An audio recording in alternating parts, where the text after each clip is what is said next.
महादेव, जय भोलेनाथ। नमस्कार, मैं साधना पांडे मार्गदर्शन पे आपका स्वागत करती हूँ। दोस्तों, सावन का मास प्रारंभ हो रहा है। सावन मास 11 जुलाई से प्रारंभ हो जा रहा है और 9 अगस्त तक सावन का मास चलने वाला है।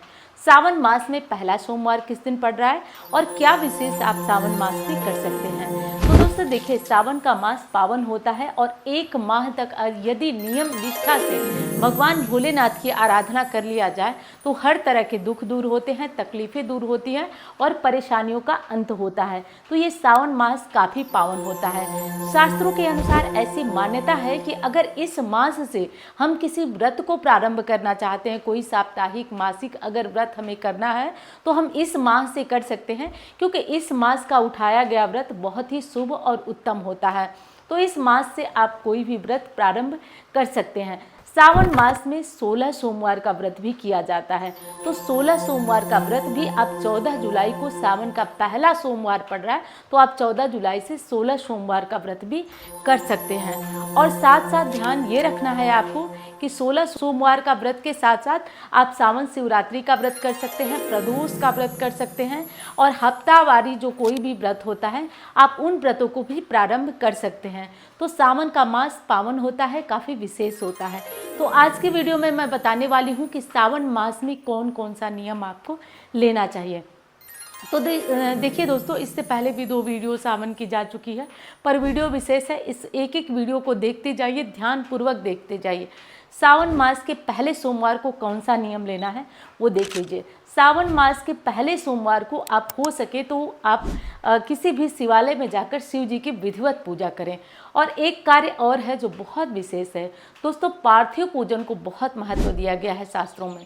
शास्त्र के अनुसार ऐसी मान्यता है कि पार्थिव शिवलिंग के निर्माण करता भी आप हैं और पार्थिव शिवलिंग के पूजा करता भी आप हैं। तो इसलिए पार्थिव शिवलिंग अपने घर में अगर संभव हो तो ज़रूर बनाएं और उनकी पूजा करें। पार्थिव शिवलिंग की पूजा करने से हर प्रकार की मनोकामना पूरी होती है। वैसे मैं तो कहूँगी कि आप हर सावन के हर दिन पार्थिव शिवलिंग की पूजा करें, और अगर नहीं हो सकता है, आपसे नहीं हो सकता है, तो केवल सावन के सोमवारों को आप पार्थिव शिवलिंग बनाकर और इनकी पूजा यानी भोलेनाथ की पूजा विधि विधान से कर सकते हैं। तो सावन के पहले सोमवार के दिन जिन व्यक्तियों के रिश्ते खराब होते हों, जिन व्यक्तियों के जीवन में बहुत दुख रहता हो, रिश्ते बहुत दुख दे रहे हों, तो ऐसे व्यक्ति सावन के सोमवार को दूध और चीनी का दान करें।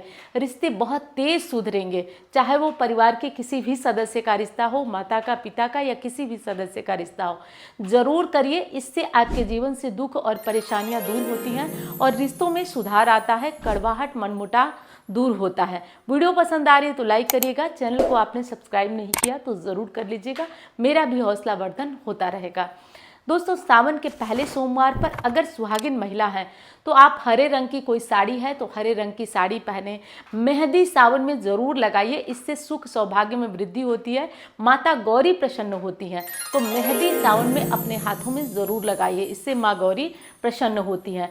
सावन में हरी चूड़ियाँ धारण किया जाता है। तो सावन के पहले सोमवार या सावन के पहले दिन से अगर आप धारण करना चाहती हैं तो हरी चूड़ियाँ ले लें।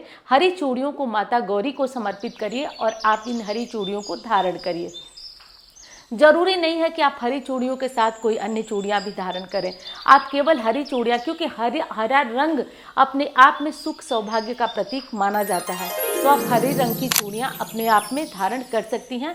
बहुत ही उत्तम और बहुत ही शुभ होता है। तो सावन के पहले सोमवार पर ये नियम आप ध्यान रखिएगा। और 14 जुलाई को सावन का पहला सोमवार है और चैनल को सब्सक्राइब कर लेंगे तो आगे भी इस तरह की वीडियोज़ आती रहेंगी जो आपका भी हौसला वर्धन करती रहेंगी।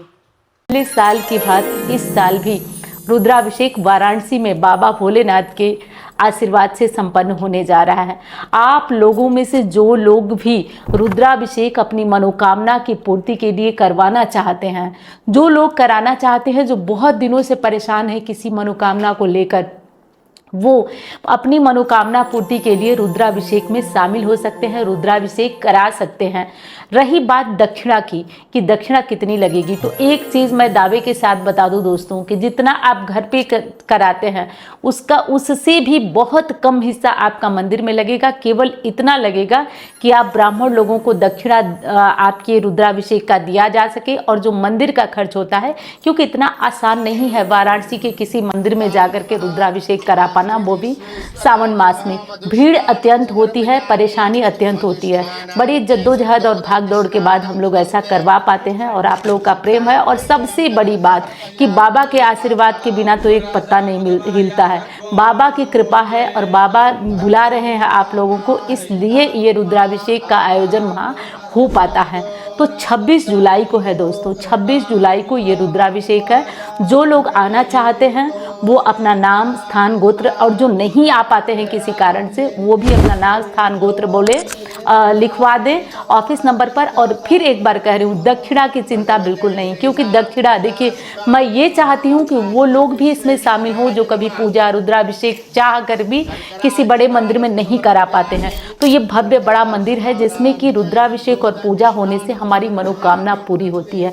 बस एक बात का ध्यान आपको रखना है, ध्यान आपको ये रखना है कि अपनी मनोकामना, जैसे ऑफिस नंबर पर आप अपना नाम, स्थान, गोत्र नोट कराएंगे, मनोकामना किसी को नहीं बताएंगे।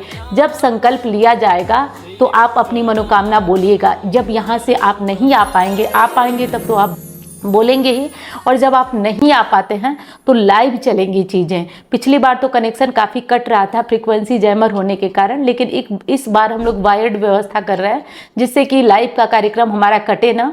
तो आप लोग उस लाइव में अपनी मनोकामना बोलिए, देखिए कैसे चमत्कार हो जाता है। दोस्तों, जब भी जीवन में कोई अड़चन आती है, मैं पिछली बार भी आपको बताई थी और इस बार भी मुझे कोई संकोच नहीं है, बाबा का ही आशीर्वाद है। जब भी कोई समस्या आती है, कोई अड़चन आता है, क्योंकि मैं भी मानव हूँ, आती ही आती है, और मैं ये अचूक अमोघ उपाय से बाहर निकलती हूँ। तो जब मैं बाहर निकल सकती हूँ तो आपको क्यों ना बताऊं? ऐसा नहीं हो सकता है कि मैं आपको ना बताऊं। आप भी 26 जुलाई को रुद्राभिषेक में शामिल हो सकते हैं, और जो लोग नहीं आ पाते हैं उनके नाम भी लिए जाएंगे लाइव में, लाइव कार्यक्रम में। तो लाइव कार्यक्रम को छोड़ के मत जाइएगा, लाइव कार्यक्रम में आपके भी नाम लिए जाएंगे।